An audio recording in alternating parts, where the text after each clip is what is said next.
Hello, very good afternoon to all the educators who are joining us live for this session. Today is day number 3 of the International Bootcamp for Coding, Artificial Intelligence and Robotics for School Educators Level 2. Yes, we are talking about right now Level 2. Level 1 has already completed and we have also completed 2 lessons in Level 2. So we would be shortly starting just in 2 more minutes.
I again welcome all the educators on the day number 3 of level 2 of International Bootcamp on Coding, Artificial Intelligence and Robotics for School Educators. Today we are going to learn about a new concept, and it's a very important concept when we are talking about robotics, because it gives the initialization to one of the automation of robotics. So we would be learning about line follower today, that how exactly we can make wonderful line follower. So we have educators joins. Good afternoon, Jumman. So now, before we move ahead, I would just request all the educators who have not joined the Telegram group to please join it. And still, if you are facing any problem, whether you are watching this video live or you are watching it anytime, you please join this Telegram group, where it would be easy for us to communicate about all the developments, as well as all the I should say keep you updated for all the things which is going with us. So now moving ahead, so I would also request Tina. Hello, Tina. Yes, Ayush. Yeah.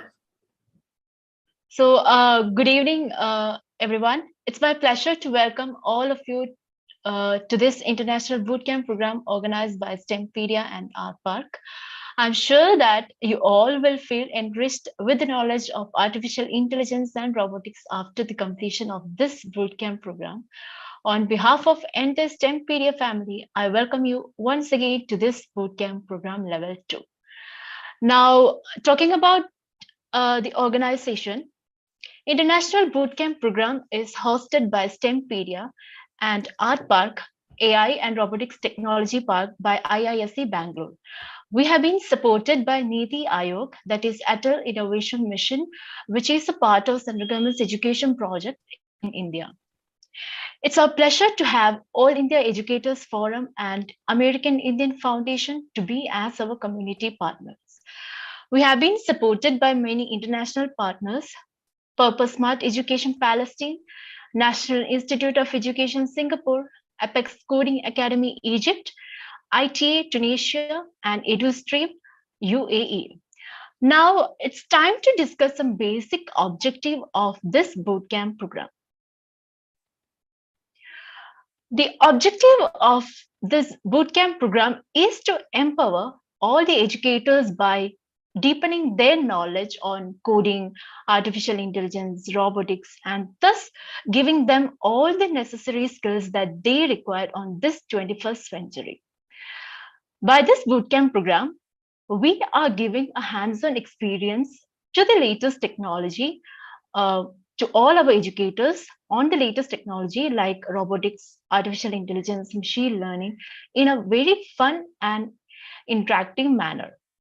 By learning uh, more about this new day technology, uh, the educator will definitely will increase their confidence to talk about these technologies and in front of a society.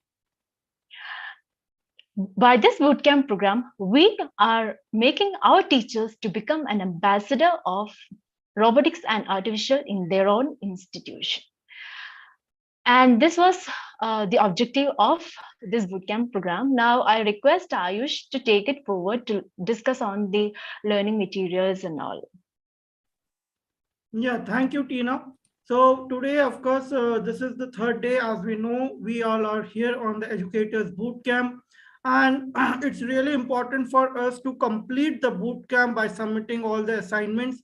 Of course, we know that you might be a little busy in your own schedule, so don't worry about it. You have this liberty to submit your assignments as per the flexibility of your own time.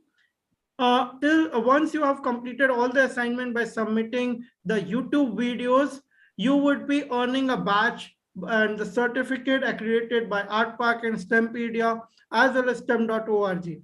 Apart from it, towards the end of the boot camp, in the closing ceremony, we are again going to talk about the AI and robotics teaching resources and access to the students' learning resources.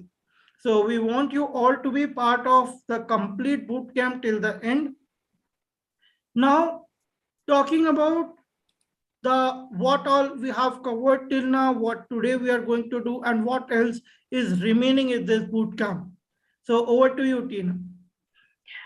Uh, International Bootcamp Program Level 2, where we are in it. It is robotics and artificial intelligence. In session 1, we discussed about introduction to robotics, and yesterday we learned about self-driving robot. And today, in third session, we'll be learning about line follower robot. We'll be understanding how to calibrate an IR sensor. We'll understand some basic logic behind to make a robot to follow a particular path, and we'll do an activity of line follower robot. In fourth session, that is AI delivery robot, will make our Quarky to behave as a delivery robot. We'll learn some basics applications, we'll understand logic, and we'll do the activity of a delivery bot. In fifth session, that is gesture control robot, we'll learn how poses are made and identified using machine learning, and we'll make an activity of gesture control robot. In our sixth session, that is our closing ceremony. Over to you, Ayush. Now you can take it forward.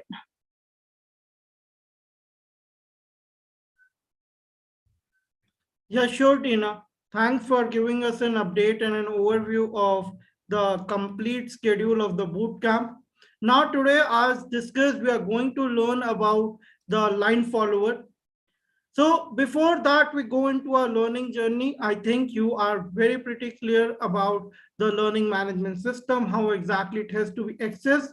Still, if you have not enrolled or still if you are finding any trouble, please go to ai.stempedia.com where you have to log in with your credentials.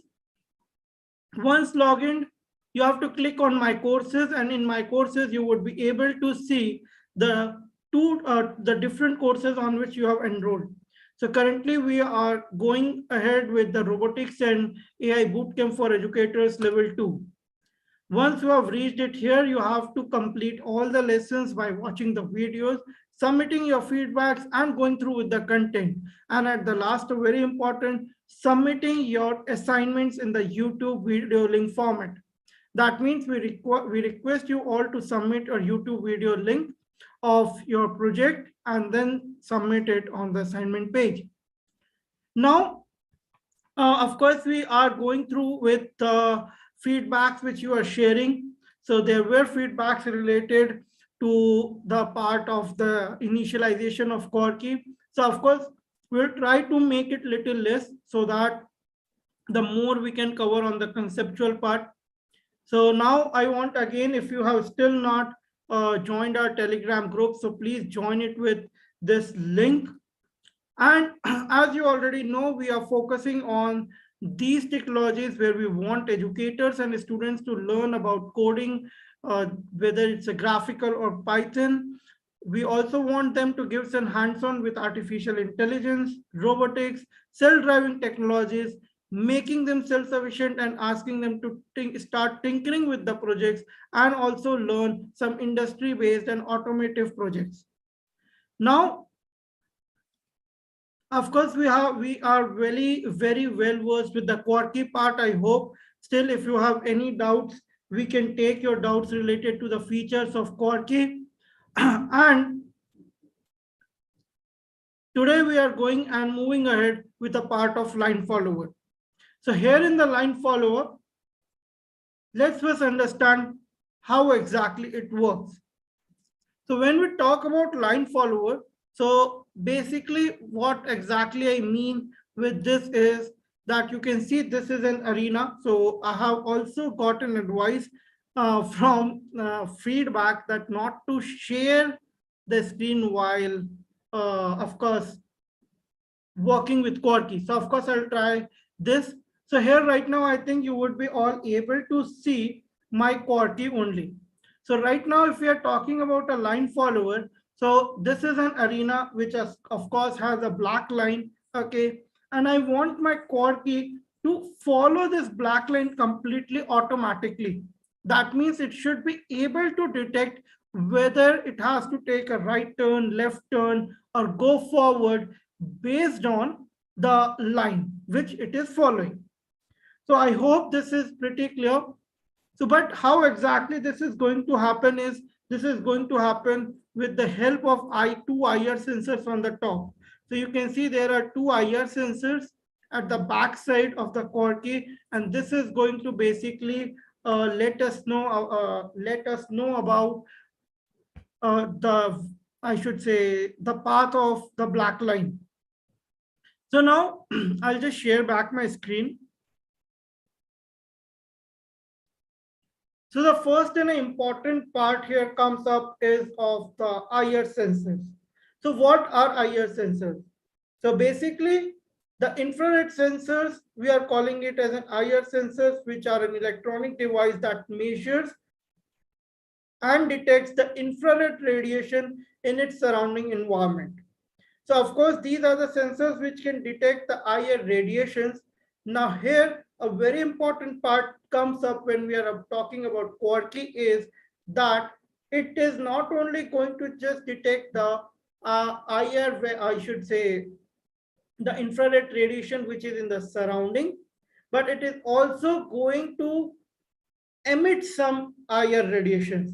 That means if you are going to observe the Quarky with a closed eyes, you would be able to basically see the two, I should say, LEDs, right? So one LED is, of course, the emitter, and second would be the absorber, which would be giving us the values of the radiation. So now moving ahead, we would be talking about IR sensors in details. Okay, so now I think this would be like giving you much more clarity that on the top of the Quarky, there are two LEDs. One is transmitter and the second one is, of course, the receiver. So when I talk about transmitter and receiver, that means LED is going to transmit the radiation.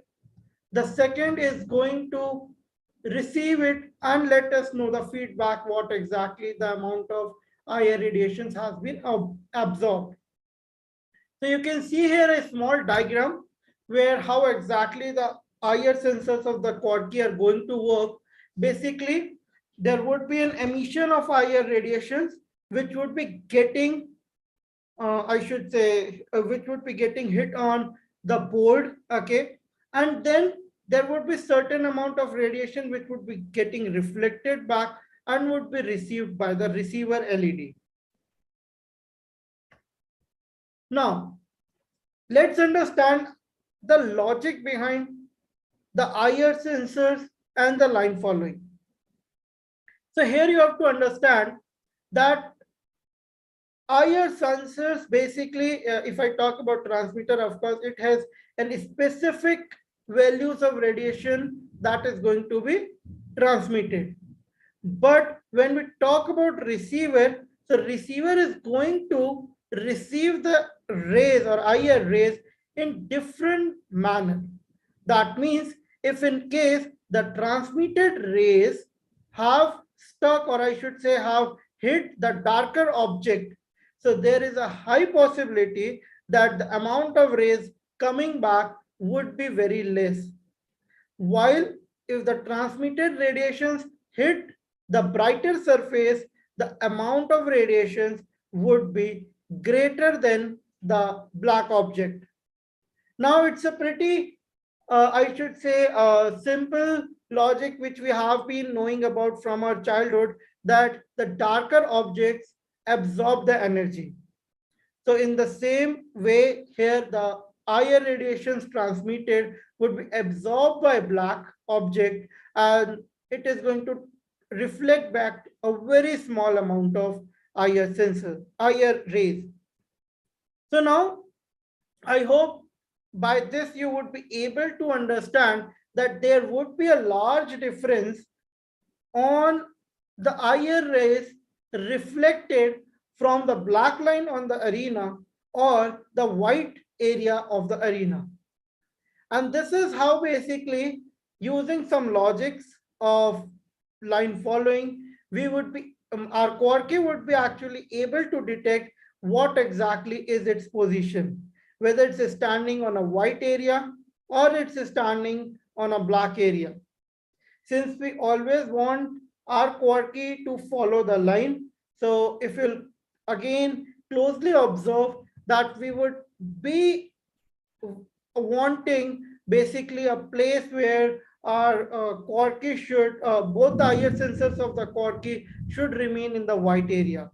That means if I say I'm keeping this Quarky like this, so in this scenario, you can see only the line can be followed. If Quarky would be somewhere here, of course, it cannot be followed because it has got out of track. Now, we have to understand that for this, of course, we would require to calibrate the IR sensors. Now here, calibration of IR sensors is saying basically finding the value somewhere where, of course, the Quark is able to say that what exactly is its position. So now I'll just share my screen of PictoBlocks first, and then we would be doing a certain steps. So I would request all and everyone that if you have any doubts related to IR sensors, please put it forward here on the chart so that, of course, we can answer you. So now I'll just stop my share.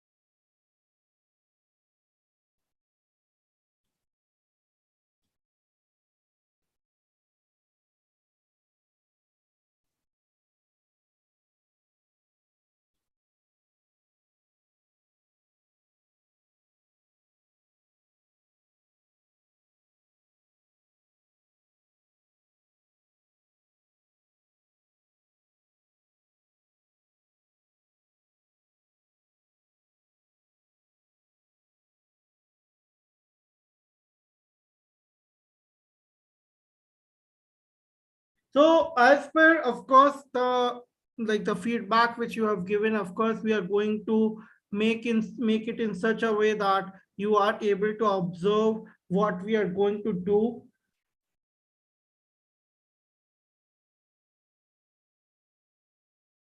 So now, first we would be talking about some of the blocks which we would be requiring, and then we would be showcasing you how the things happen.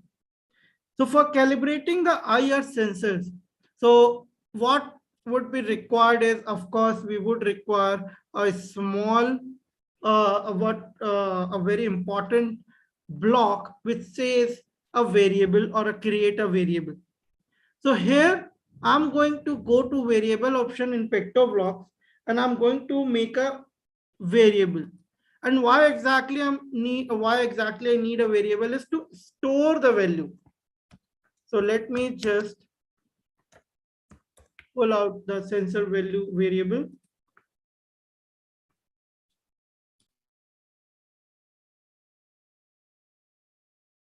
So basically now here you can see that I have created a sensor value variable by clicking on make a variable.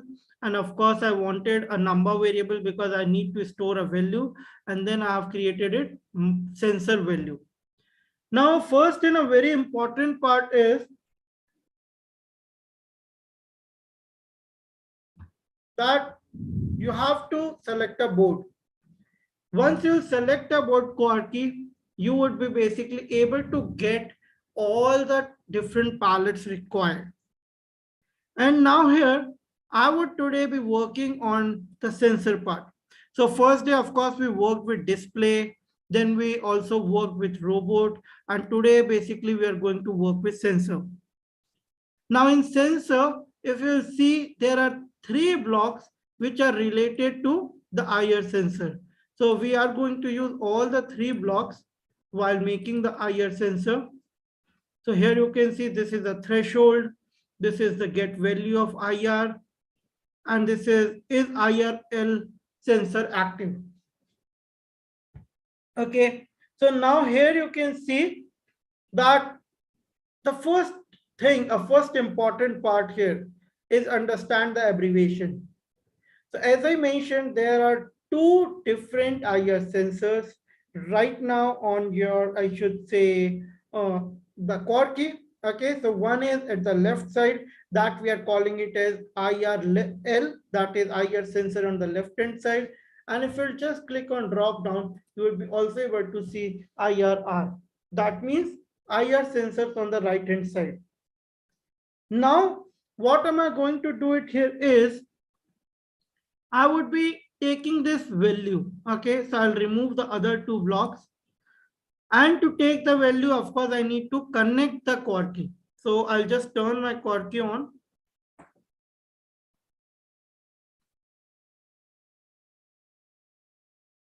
Okay, so now let me just first show it to you and then I'll make my screen big so that everyone is able to understand. So I'll just connect my core key. I hope connecting the core key with Bluetooth and all is not a big problem right now.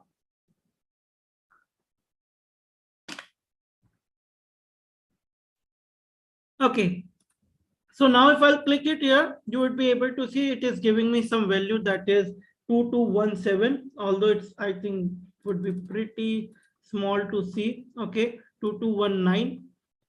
Now, but how exactly I need to calibrate it? So first I'll stop my share and I'll first show you. So what we have to do while calibration is basically we have to find an average value so that I can find the values for the threshold. That means threshold would be a value where sensors will get automatically be activated.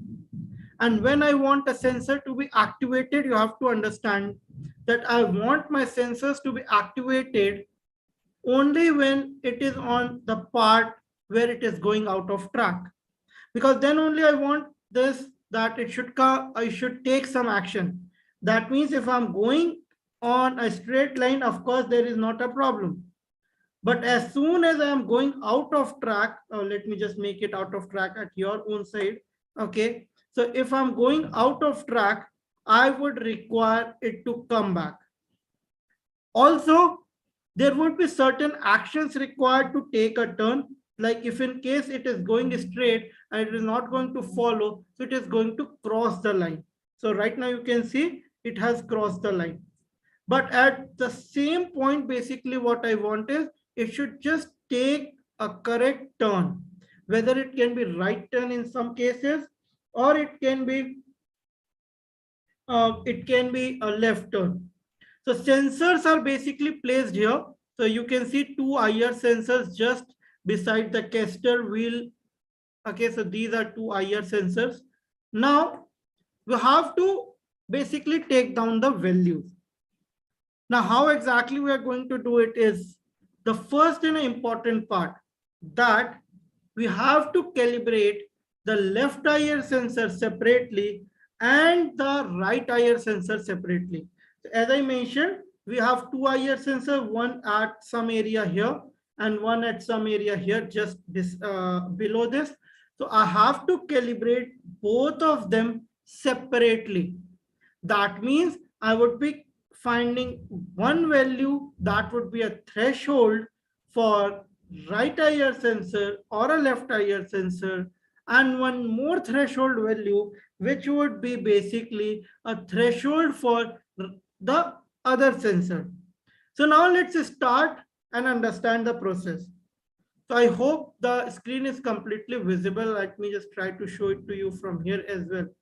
So the first and important step to be taken is we have to keep the core key, okay, and in such a way that my core key's left IR sensor should be on the white area, okay.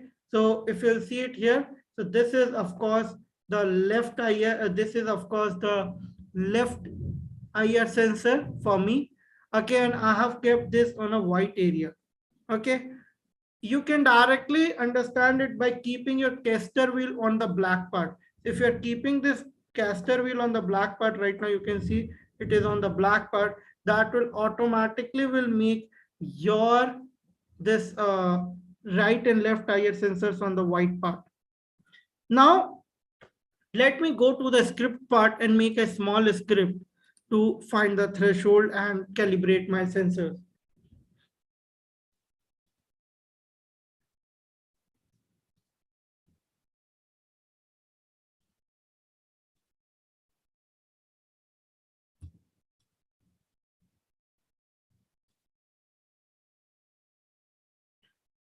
The first important point is, of course, we have dragged out a block which says get an IR value, but of course we require this value in a continuous process. As you can see, the values are getting changed. So what am I going to do it here is, I'm going to store this in the variable. So I'll just bring a block that says set the sensor value. This is very important, and many times even the educators do a mistake that I need to check this sensor value part, and I'll add it here. Okay, once I've added it here, I would also require a forever block, and that is because I can see the values getting changed in real time. And let me bring a green flag. Now you would be able to observe these values basically on your stage part. And let me just try to annotate that.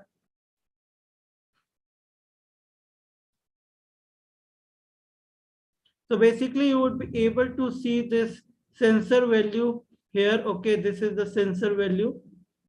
Now let's understand how exactly it is getting changed.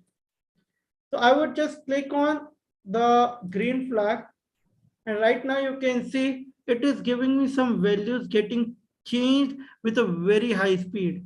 That is 219597, something like that. And if in case I would be moving my core key towards the right hand side, so you can see I'm pushing it toward the right. So what is happening is, you can see the value is getting increased. Why exactly the value is getting increased is, it is going in a darker area. Okay, the more the dark area would be, the value will increase more. So I don't need to like push it a lot. Only the thing is I need to keep it here on white. Okay, and I have to find a maximum value in white. So right now if you see, the value is coming is something like 2210, 2220. So here the values would be getting changed, but you have to take care that you take an approximate value, or you can say you can take a maximum value here. Like if I see it clearly, it is somewhere going around. Let me just bring the calculator as well. So if I'll see it here, so it is going around 2225 around. Okay, so I'll just take the value 2225. Okay, so this is the first value I have taken. Okay, I'll just remove the calci now. Now I have to keep that black part on. I have to keep that IR sensor on the black part. Now, if I would be keeping that, as I mentioned, the value is going to increase. So let me just stop the share and first show it to you. So what I did, my Quarky was sitting like this, where its IR sensor of left hand side was just on the white part. I pushed it toward the right hand side so that I can bring my left hand side IR sensor on the black part. Once it is on a black part, okay, so you have to again observe the value. So let's observe that value again. So let me just bring it here. Okay, and again annotate that. So if you see it now, the value has increased. So of course the value is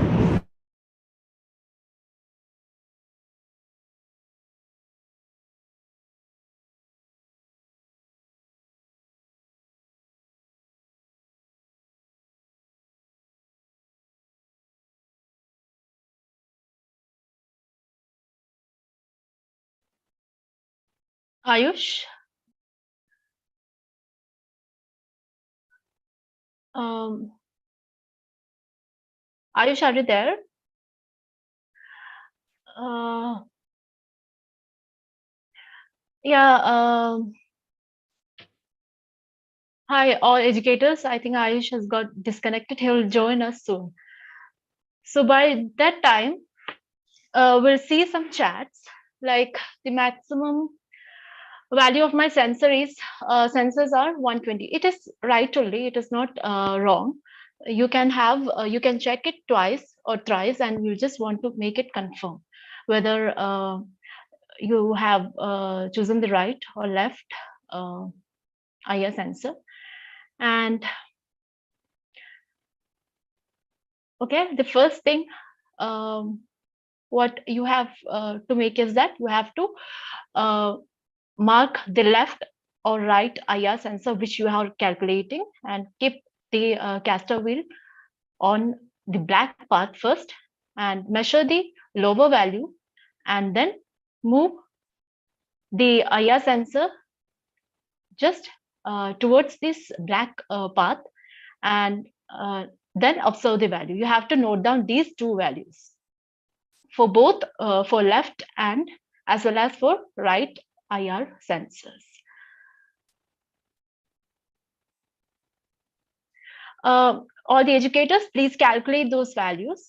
If you have your Quarky kit with you, I request all of you to calculate your IR threshold value. Like you can calculate both the values of left and right.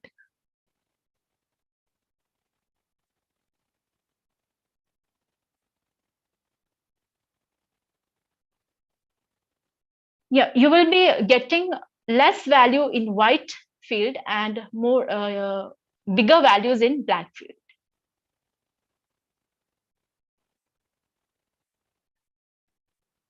So Ayush, he will be joining us soon. So I request all the educators to calculate, to take these two values, like for left and right. Yeah, I will surely show you the script. I will share my screen right now.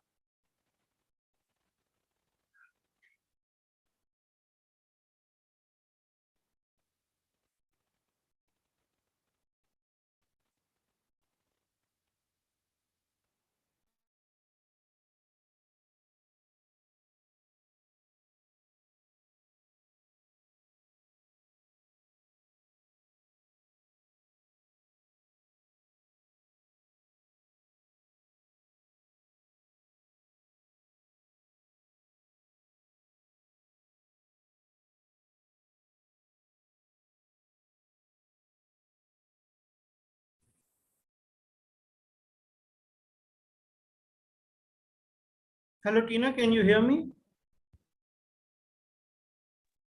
Yes, Ayush. Yeah. So I was asking the educator to calculate the threshold value to get the values of both IR sensors. Yeah, so I'll just try back. Yeah, I hope this Yeah, it's is visible. It's visible. okay. Okay, so that's great. So now again, so yeah, there were a few questions which I was going through, and that's actually one of the question which I wanted the educators to ask, that why exactly it is getting increased instead of it should the value should be less, since less amount of light is coming back. Yeah, I totally agree, Binoy sir, with the logic and the concept. What I would like to tell you here is basically IR sensors contain a small resistance. So the value which is coming and getting showed up on the picto blocks is a value of resistance. That means if the less amount of light is coming back, the resistance is more. If the more amount of light is getting, the more amount of IR sensor rays are getting traced by the sensor, that means the resistance is less.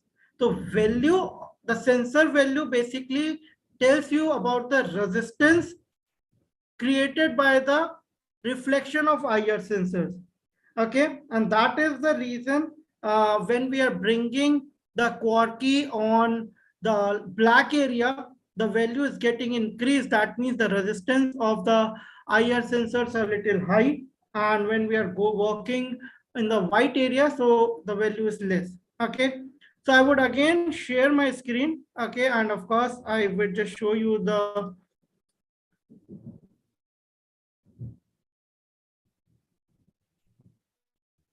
okay, so I hope my screen would be pretty visible now. Okay, so now here I would like to tell you as IR sensors are very sensitive.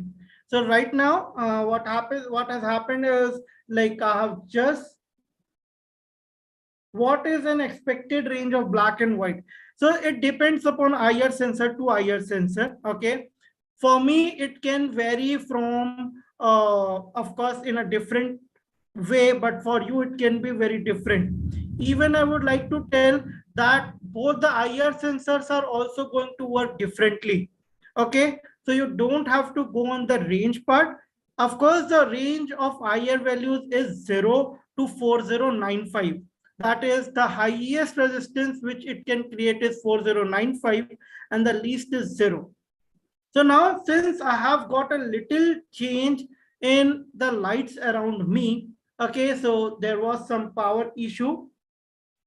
Yeah, of course, you I mean every core key is not same. Even both the sensors in each core key are not same. Okay, both the sensors might work differently which are on the core key. Okay, now coming back to point, I have to again take down the values. The reason is there is now a change in light around my surrounding. It has got little dim. So what I would be doing here is I would just again click it here and you will observe. Okay, so the value which was somewhere going around previously, let me just bring that, what 2225. Okay, so right now it's going around, it is hardly crossing 2. Okay, which was 22 I should say 2225, like it's right now hardly crossing 2. So this is because there is a change of light in my surrounding right now.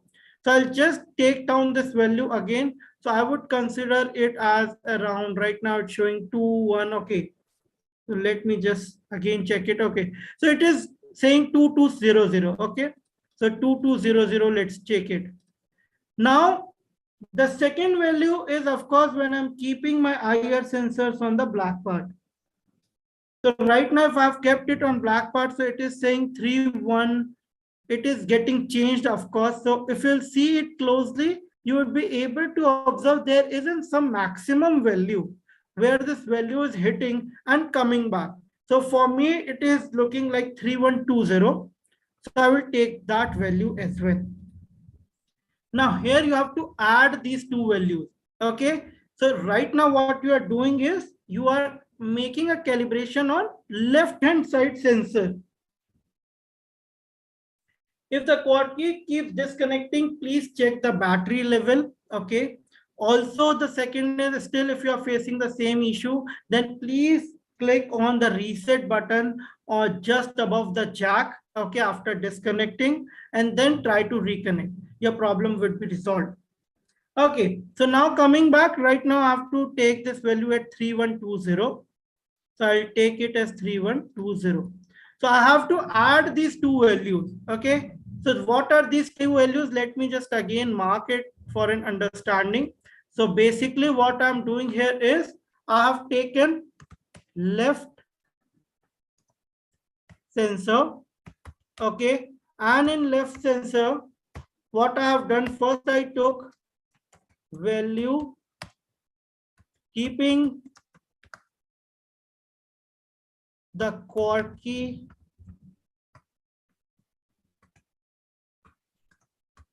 on white part.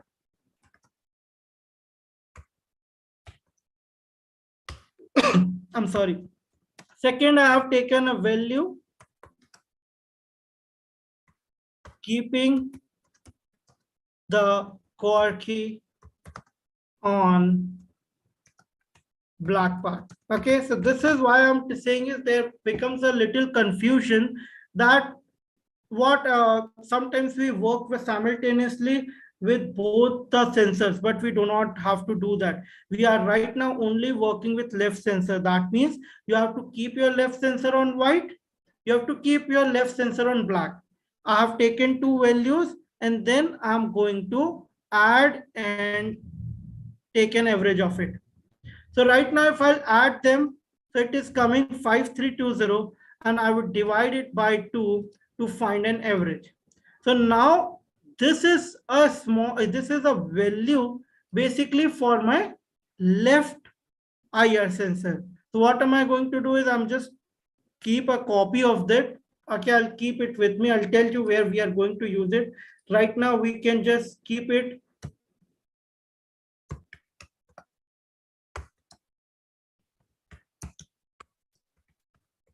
Okay, so I'll just keep this value with me.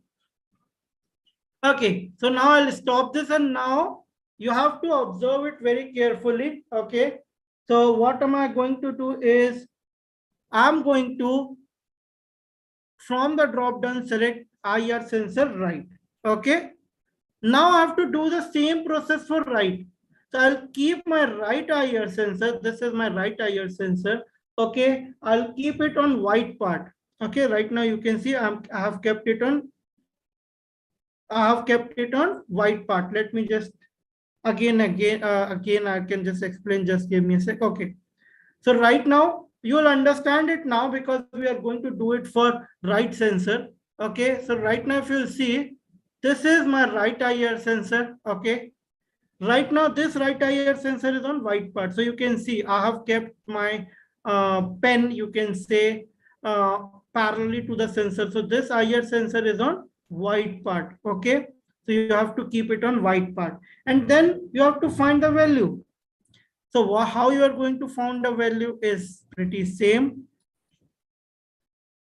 Only the difference is you have to change the part of IR L to IRR from the drop down.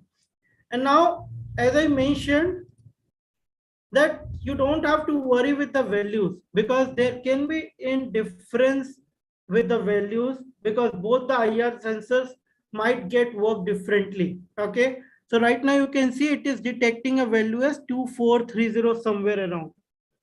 Okay, so what am I going to do here is I'm going to again bring the calculator. Okay, I'll just clear this down. I'll take this value. So it's moving around 24334. So I can just take a maximum as 2435. Okay. Now what I have to do here is I'll just move my IR sensor right hand side to the black part. So right now my IR sensor right is on black part. So let me just show it to you. So you can see right now it's on black part. Okay. So I'm showcasing you with showcasing this is I'm keeping this pen as a parallel to the IR sensor so that you can observe this is on the black part. Okay, no problem if still you are getting 50, 60, not an issue. You don't have to worry with that. As I said, this can be totally different in mine and yours. Okay, so now what I have to do is I have to again go back to PictoBlocks, and here you can see the value is coming as through 329697. Okay, so we can consider it as 3300. So I'll add a value that is 3300. And now I have to take an average. So I have added these two values and I'll divide it by 2 to make an average.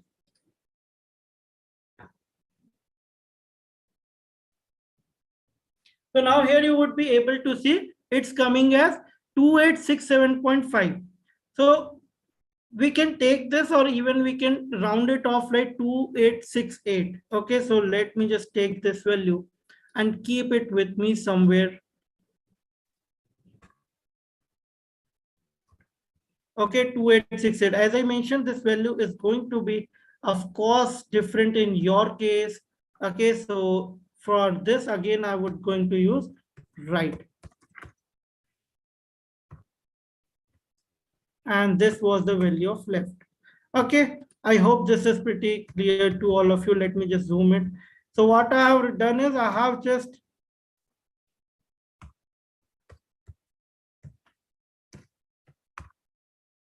okay, so I have written it down with me that these are the two values. Basically, that is 2660 and 2868. But what exactly I have found? So I'll just stop my share and tell you. So basically what I have found here is I have found out a threshold value. That means I have found somewhere, if you think, a value, a point where the corky can get out of the track from right hand side, or a point on the track where from where the corky can get out of the track on the left hand side. So either corky will go outside the track like this, or corky will go outside the track like this. Okay, so this is what I have tried to find, a threshold value. Now, before we move to the threshold part, okay, what we are going to do here is we are going to work with the feedback. Okay, that means let's understand whether the values which I have found is working good or not working good. Okay, so here what am I going to do is I'm going to make a small script to check whether my threshold is working good or not. So how can I do it? So again, I would require my PictoBlocks for that. And let me just share my screen back.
Okay, so I hope my screen is completely visible. So now I'm going to work with these few blocks, okay? And one more block I would require is from the sensor palette. Let me just go it there. So is left IR sensor is active. So I'll first explain you what I'm going to do here is I'm trying to make a feedback call that if in case I make a changes to my quirky from I should say from left hand side to right hand side, my core key should give me a feedback over the LED's light. Okay. So what am I going to do it here is, I'm first setting up a threshold. So for the threshold, basically, the values which we have found is a threshold, and the threshold for the left sensor, I have found it as 2660. Okay, so I'll change this value to 2660. So I'm setting up a threshold here that this is 2660. That if in case the value goes above than 2660, then only I'm going to say my IR sensor is active. Now the next is, I'm going to use a forever. Okay, because I want to check it in real time. And then I'm going to use a if condition. Okay, so here you will be observing that I'm going to use if condition. I hope, let me just show it to you again. So basically why I'm doing it is, I would be moving my quad key like this. Okay, and I would be checking whether the threshold which I have found is working good or not. So basically I'm making a movement to my left sensor. Okay, I hope this is clear. Let me just bring that back. Okay, let me just share my screen back. Okay, so here I'll bring if else. Okay, if the threshold is already set, if the sensor is active, I want the 1 cross 1. Okay, so now you would be able to see that I'm also using, basically, let me just make it small. Okay, so basically I'm also using a coordinate system. Okay, so if my sensor is active, of course I would be assigning one light to it, and if my sensor is not active, of course I would be assigning a different light. So it's totally upon you that which light you want it to be there. You can keep is green, red, red, green. So generally what we keep is, if sensor is active, then we want it to be green. Okay, so let me make it green. If sensor is not active, then we make it to red. Okay, and now let's see whether it works or not. So I'll just press a green flag. So you can see the light has been turned on. Okay, now as soon as I'm going to bring it and change it, it should change. Okay, basically it should change. Also you would be observing that if I play this, I'm also able to see the values. Can you see that the values are getting changed here? So right now the value is 2440. That means the IR sensor is not active. If I'm going to bring it on around red, on the black part, so you can see the value is getting changed as soon as the value is getting higher than 2660. Okay, let me try to change. So my value is not actually getting changed than 2660.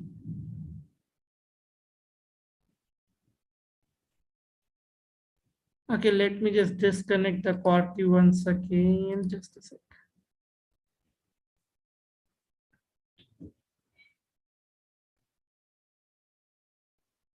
I think it's disconnected or what? Just a minute.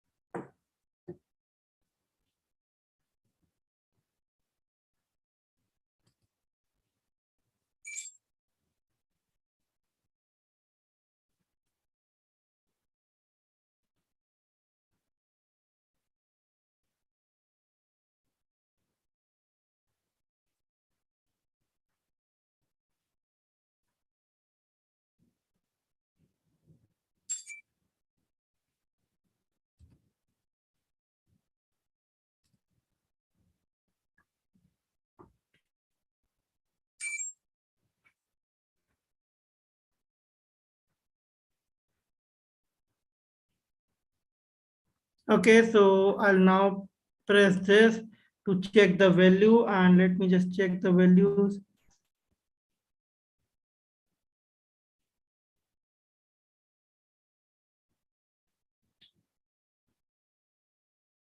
Okay, so I think the value has little bit changed in my place. Okay, because I'll just show it to you. So there is getting change of light right now. You can see it is coming up with a red light since the value right now coming on the sensor is 2432. If it goes higher than 2600, then only it is going to get changed. So I'll require to basically calibrate my sensor again. So right now you saw that it came up with green. Okay. The reason behind the value went up higher than the 2600. So now this is how you call the feedback. I'll just again explain you. So what I'm trying to tell you here is, let me just make a little big, yeah. So here you will observe basically the coding part. What I did is right now you can see the value is 2475. While okay, it got gets connected. Let me just try to keep it. I think I'm finding some battery low issue, but not a problem. We can do it with even cable. Okay. So let me now stop this and switch off my quad key.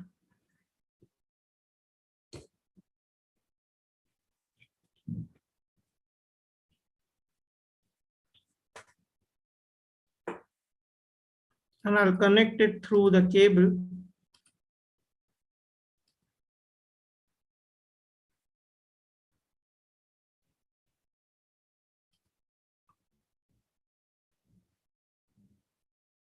Okay, so here you can see the values are not the average value which I found is right now not exactly the same.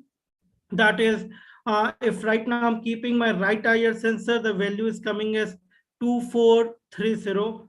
So what I'm going to do is I'm just going to find the threshold value again. So let me just bring it to 435, addition to which I'll keep my sensor again now on black. So still it's giving me 2460. So what I can do here is I'll add 2460. Okay, and I'll add 4895 divided by 2. So basically it would be 2447.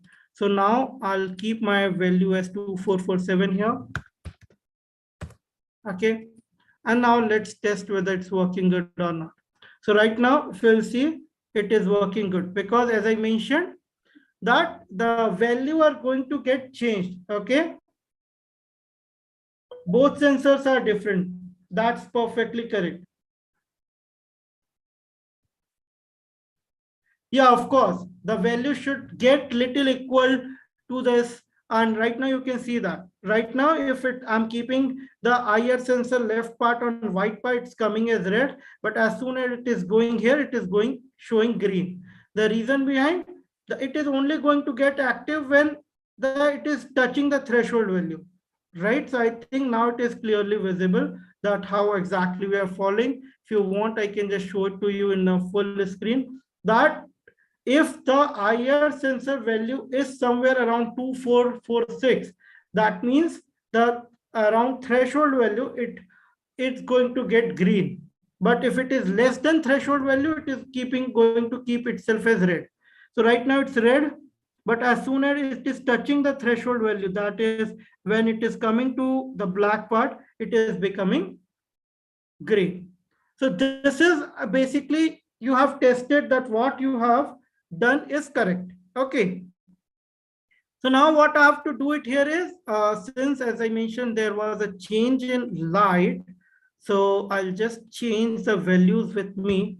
So it would be 2447. And I think that it might have also changed the value over the right sensor.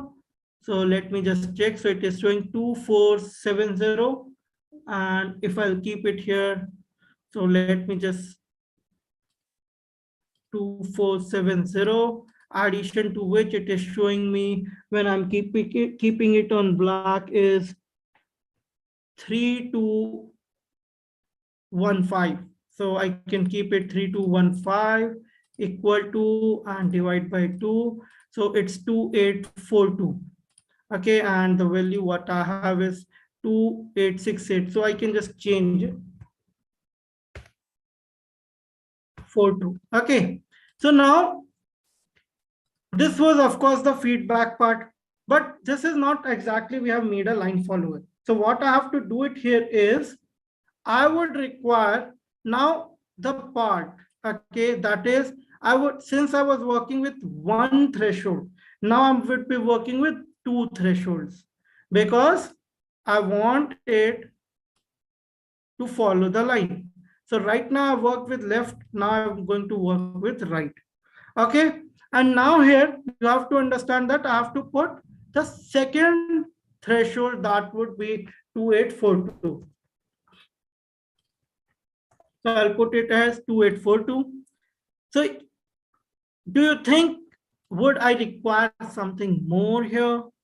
So of course we would require something more. Okay. So let me just show it to you.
Okay, so I hope my screen would be visible. So apologies for the delay. Yeah. So here basically what we have done is I like to show you.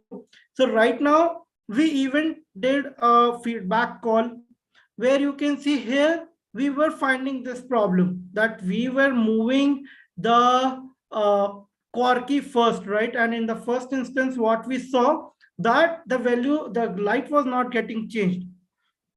So there what we understood that threshold value is very high. Okay, your calibration value is high. So the black region will not be detected.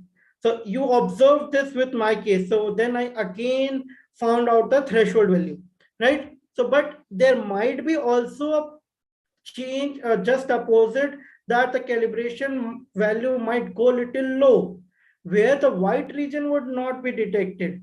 Okay, so you have to understand the concept, and the if it is working fine, then only you can call it as that you have calibrated the IR sensors perfectly.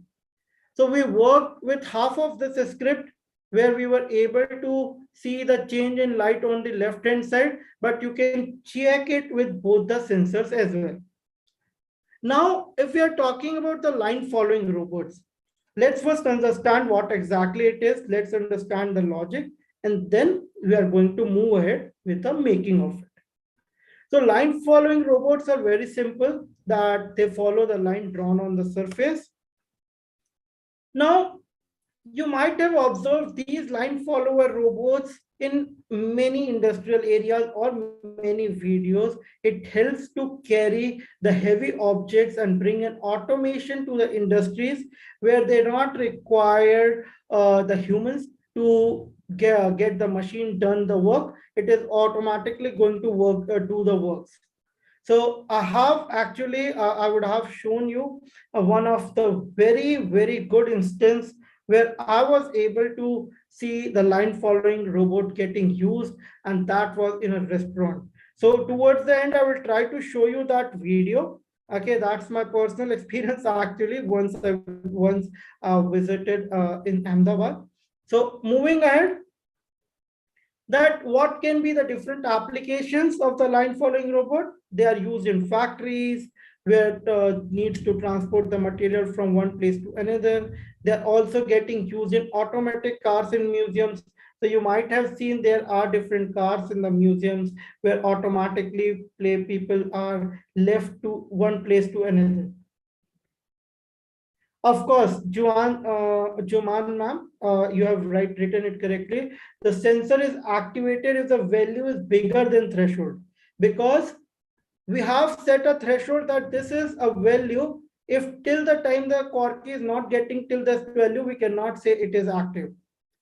Also, one of the very best example of the line following robots are right now we can see there are many robots which uh, clean the floor automatically in rooms. Okay, although the technology has moved very far on that, right now even the lines are not required to make the robots clean the floor. But still, if we'll just talk about 3 to 4 years back, of course, robot requires these lines.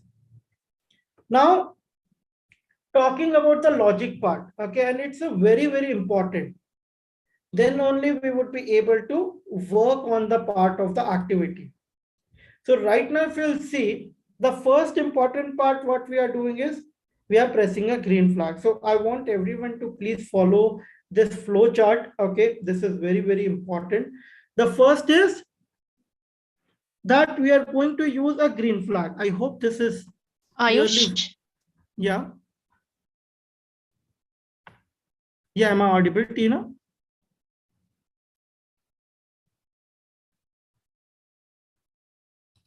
Ayush, I think your voice is breaking.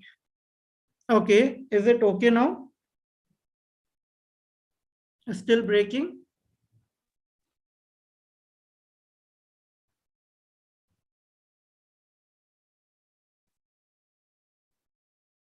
Yeah, hello Tina, can you hear me clearly now? Yeah, it is clear right Okay.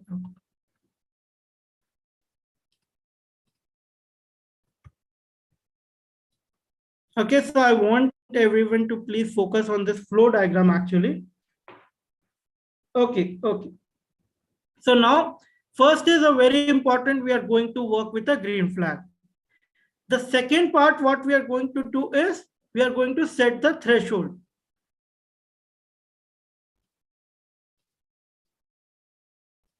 Okay, so the first is, of course, we are going to set the green flag, and the second is we are going to set the threshold. So we are going to set the threshold for both. Okay, we are going to set the threshold for both the sensors, like we did. Like we are going to set a threshold for first left as well as the right sensor. Now then, you have to understand.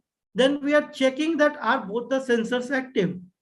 Now you have to understand that when exactly this situation is going to come, when this, or you can say both the sensors are active.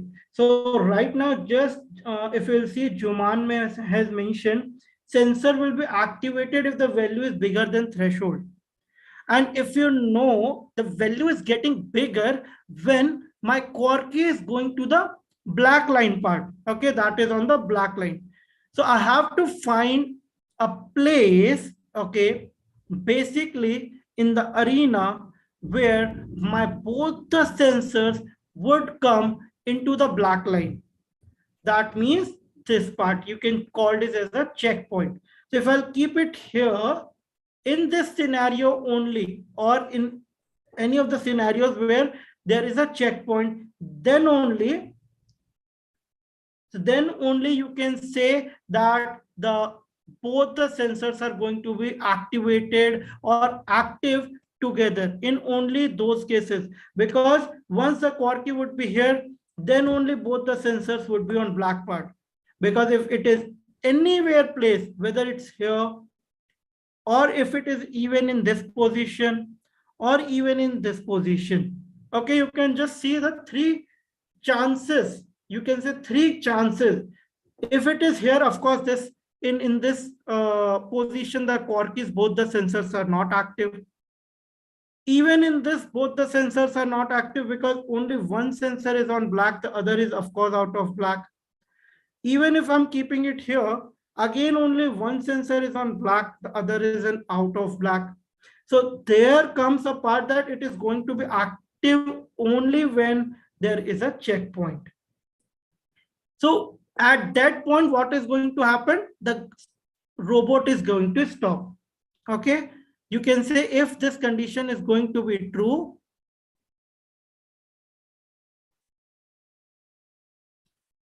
okay, if this condition is going to be true, then the cork is going to stop. Now, the second part comes if both the sensors are not active, it will go to the second condition. If the left sensor is active, okay, what we are going to do? If the left sensor is going to be active, then in that case, you have to understand when is left sensor is going to be active, when the left sensor is on black part, okay, this is this thing.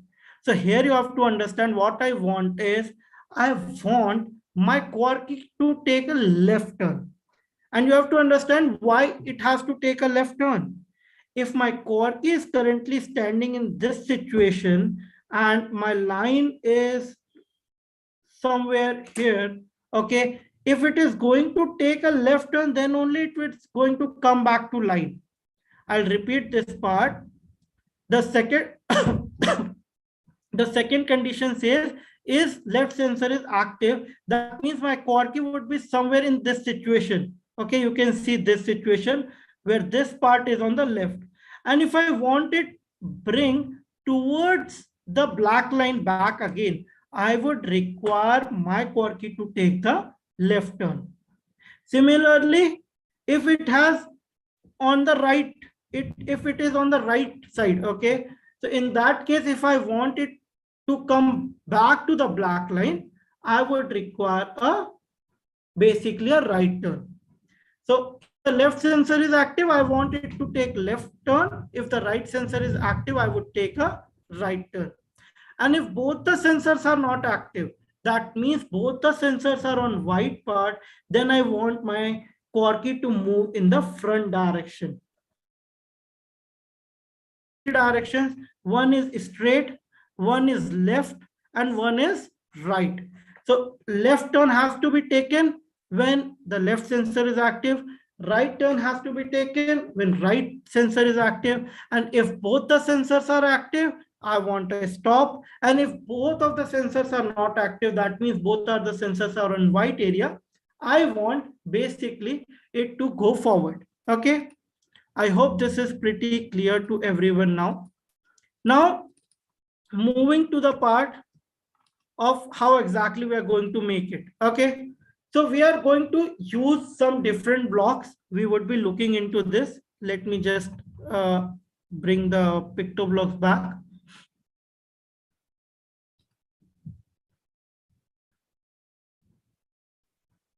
I'll just share my screen back. Okay, so here I go. So here basically, if you'll see, I have brought up two blocks, that is where I have set up the threshold. Okay, the next is I have to also set up some parameters, which I would be talking about, that what exactly it is. First, let's bring that, and it's under robot. Okay, so here there is a block which says set parameter.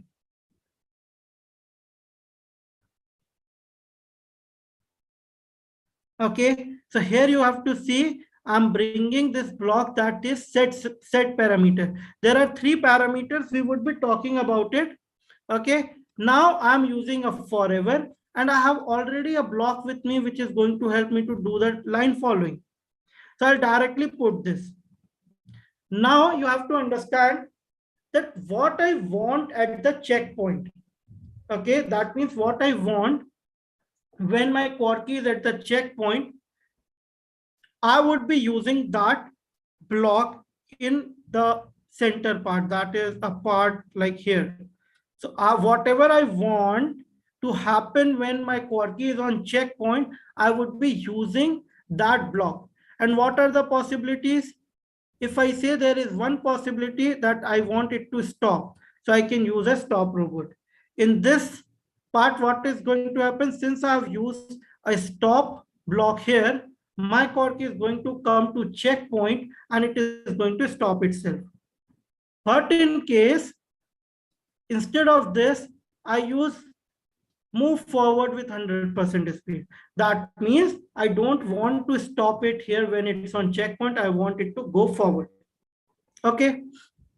Now, coming to the part that how exactly I'm going to calibrate these three values and what are these three values. So you have to understand these three values very carefully. The first value comes up is as F. Okay.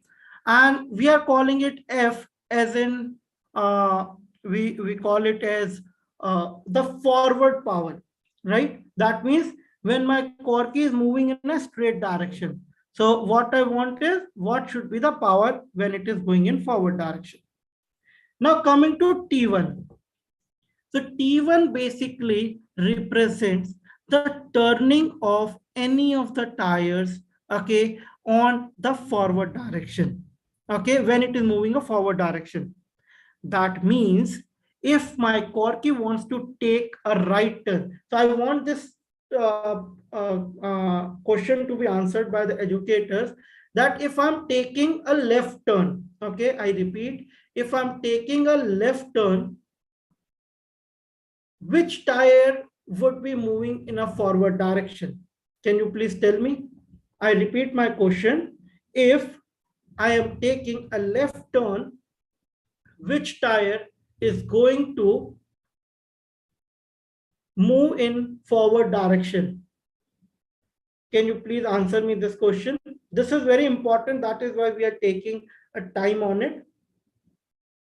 So if we are moving, if my cork is going to take a left turn, then which tire is going to take the forward direction? Okay, so let me just tell you, if I'm taking a left turn, the right one, the perfect answer by Raquel, Maninder ji, Christina, very perfect. So if I'm taking a left turn, my right tire is going to go forward direction. And if I'm taking a right turn, my left tire is going to take a forward direction. So now you have to understand this carefully, that T1 is basically representing the forward motion of the tire while taking a turn. So let me just write it so that it becomes little more easier. So T1 is basically representing what it is representing, any turn, whether it's any turn, it's a right turn or a left turn, any tire, or I can say any wheel, okay, going in forward direction.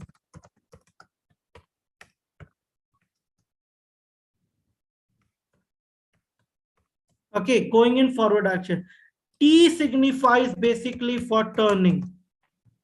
So this is, you can take it as a very important note, that T1 is representing turning. Okay. Now, while turning, whether it's any turn, whether it's a right turn or a left turn, whether it's any wheel which is going right, which is going forward, or I should say, sorry, it's any wheel, whether it's a right wheel or a left wheel, any wheel going in forward direction would be represented by T1. Now, similarly, if I talk about T2, so again, T2 is also the turning speed, any wheel, any turn, but going in backward direction.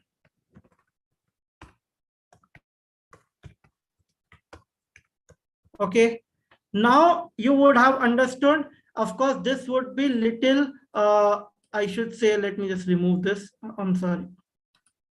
Okay, so this would be something little. Okay, so if you understand it little quick, that is T1 is turning, T2 is also turning. T1, any turn, whether it's a right turn or a left turn, whether it's a right wheel or a left wheel, any wheel going in forward direction is going to be represented by T1. It's the T2, whether it's a right turn or a left turn, whether it's a right wheel or a left wheel, if it is going in backward direction, then it is represented by T2.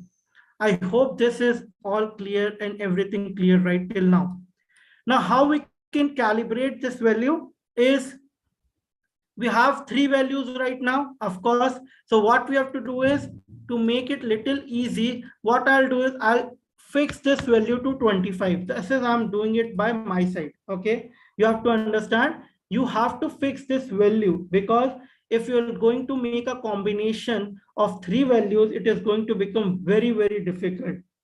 So what I can do is I can fix this value, and of course I can try fixing these other two values. Okay. And other two values, you can very much easily start with 50, okay, and 40. Why I'm taking 50 and 40 is 50 is like a normal speed for going forward, and 40 is while turning it is going to be very normal. Okay. And now we can see whether it's working or not. So let me just remove the cord to understand or see this working good. Okay, and let me just keep my quad key here. I hope the things are pretty visible. Let me just bring it here. Yeah. Okay, and let me try to press a green flag.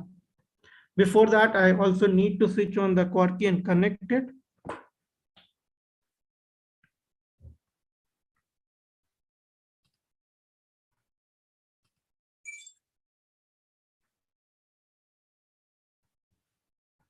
And now let me just press the green flag and see whether it's working or not.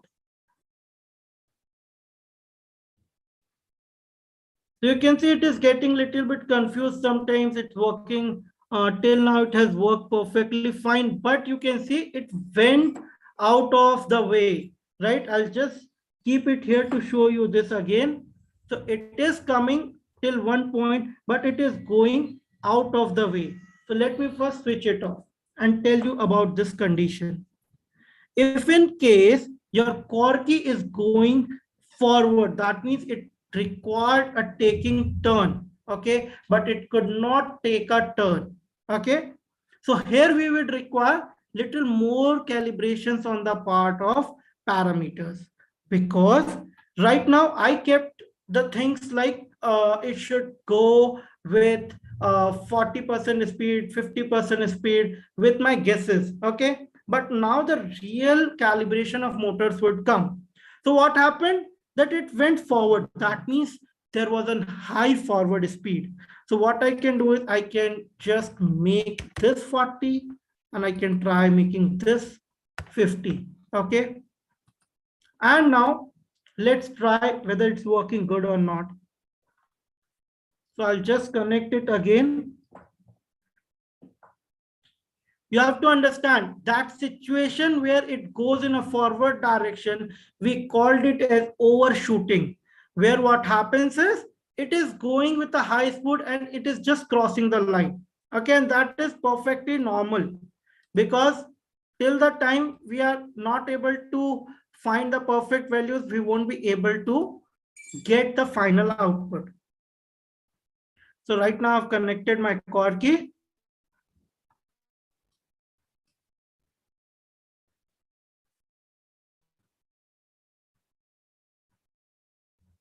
Also, your values of the motors, I should say, also depends upon the charging.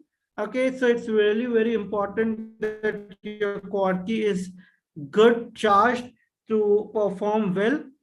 Okay, so right now it's saying connected. Let me just press this and check. Okay, you can see it is working with a very high speed and it's even not following the line. That means I have to decrease the values. Okay, so now I would be decreasing the values. So I'll just stop my share once and I'll just show you how we can decrease the value. Just give me a couple of seconds.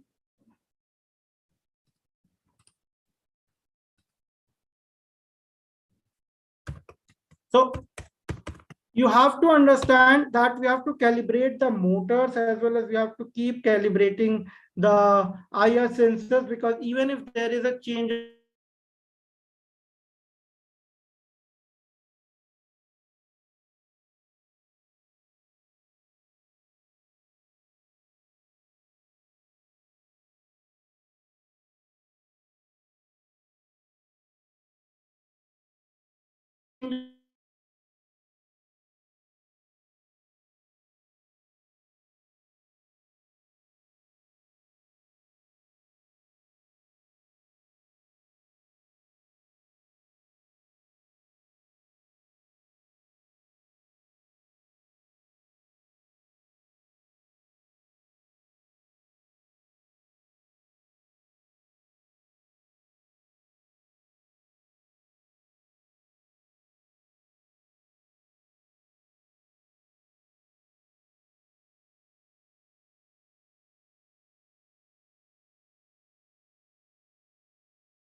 I think Ayush has got disconnected. He will be joining us soon.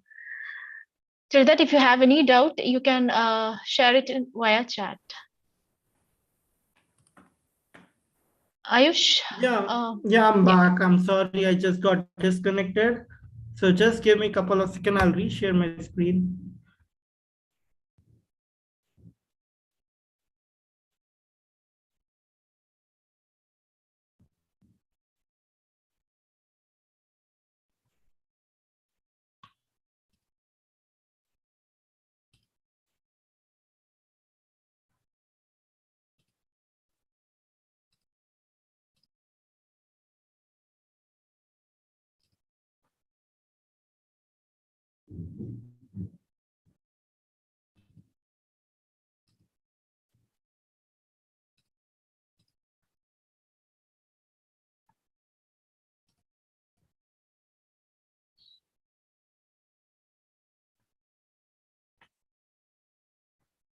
So educators, just give me a sec.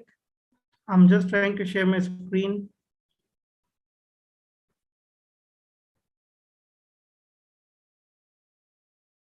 That's great, Dave.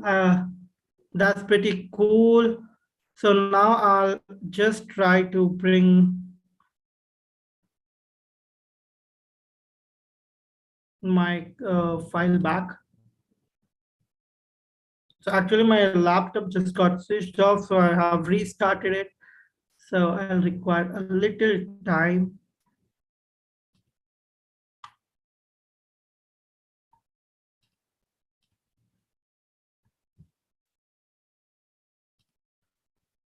So let me just make this complete script a little real quick.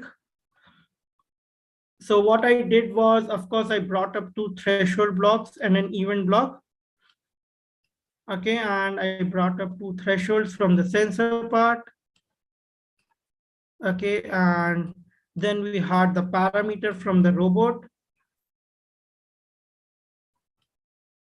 And then we had a forever block, of course, where we work with the line following.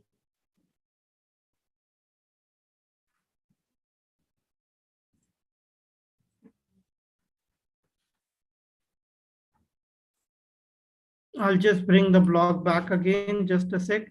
So do the line following. And here I would bring a block which says move forward, okay? And yeah, so I would just bring the values. So rather than bringing a value, even I can calibrate it again, but I can use the older values. And I'll bring the second value again. And I'll just keep the value of this as 40, 50, which I was supposed to check, and I'll keep this as 25. Okay. So this was somewhere we left, and I'll just turn off my quad key again, turn on my quad key again. We'll try to connect it. We can even reduce the values. That's not a problem. We can keep it as 30 as well, and we can keep it as 40. Okay, and we can try once. So I'll just click on now connect, and I'll just refresh this so that I can find my core key, and it seems it's connected. Okay, that's great, Marina. It's working. That's great.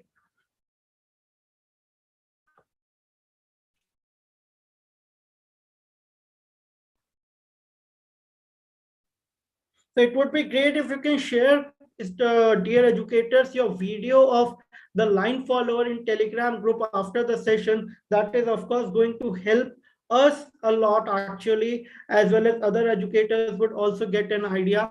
Okay, so I'll try now. So if I click it here, I hope the thing should work now. So right now you can see it is trying to follow the line. It's going good. Okay, but it again crossed the line. Okay, so let me just keep it here. So it's going actually in forward direction. So I'll require to basically calibrate the values, because since right now the light near my surrounding is getting changed due to some light issues. But of course, you can easily make the line follower, okay, out of it. And I hope I'll just stop the share part and let me just show it to you that how exactly we want the output should be. So you would be getting an output something like this.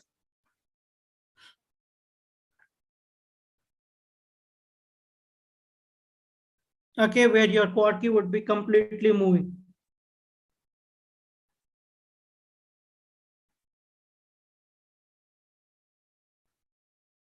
Okay, so I hope this is pretty clear. Okay, so now there is a small DIY activity where we want you to stop your robot at the checkpoint. So you can see this is a checkpoint at where I have marked it as red. So this is what we were talking about. So we want your Quarky to be stopped here. Of course, right now in this it is not getting stopped, but you have to stop your Quarky here. Okay, now it's right time actually. So we want all of you to fill the feedback forms. If there are any feedback, feel free to put it forward. Okay, and if there is anything you want to tell us, if you're finding it difficult from our side, you can let us know. We are going to help you with that.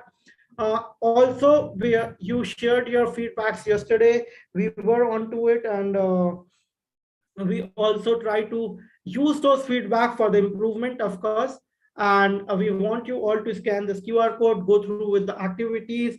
Okay, you can go through with the content, and of course you would be able to basically, I should say, get the final results.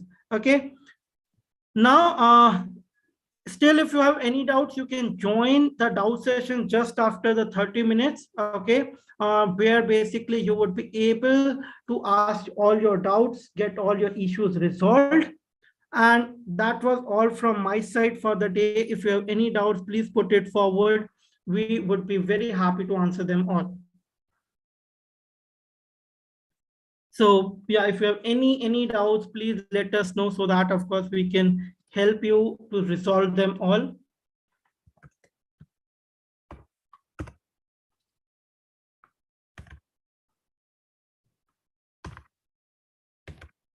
So we'll wait for 2 to 3 minutes for all the doubts if you have.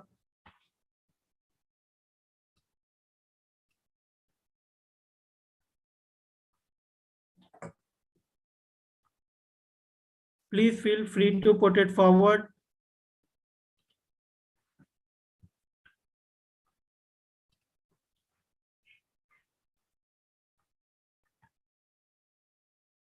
Okay, sir, I haven't received the teacher resources for 11.1.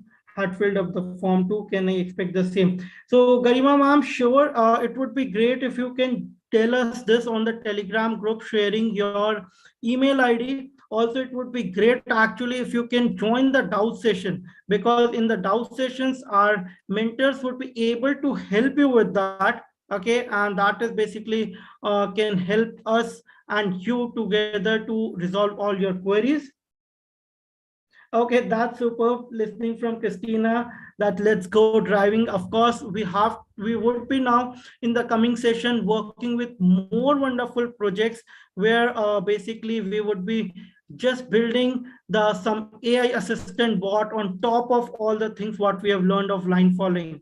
So of course, line following, you would be seeing it as an basic, and we would be working on more good concepts where we would be basically able to, I should say, make some AI project based on the quirky line following concepts.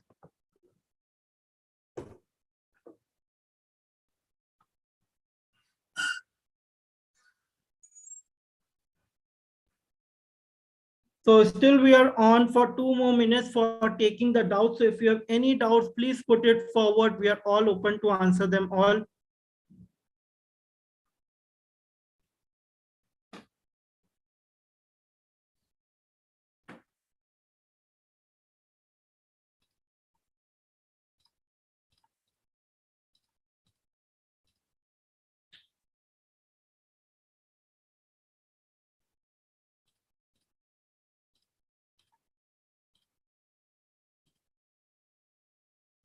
Yeah.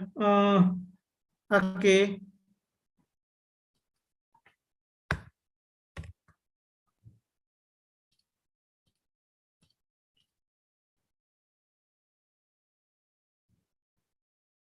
Yeah, Tina, hello, can you hear me? Yes, Ayush. So do you have anything, any questions noted down from your side? You can please let us know so that, of course, we can help other educators on that part. No, Ayush. Currently, we don't have any questions raised by Vivek also. So I Okay. think we can Yes, still, conclude. if you find any problem, anything you want to ask educators, feel free to put it forward with us. Okay, and of course, we are going to help you to resolve all your doubts and all your queries.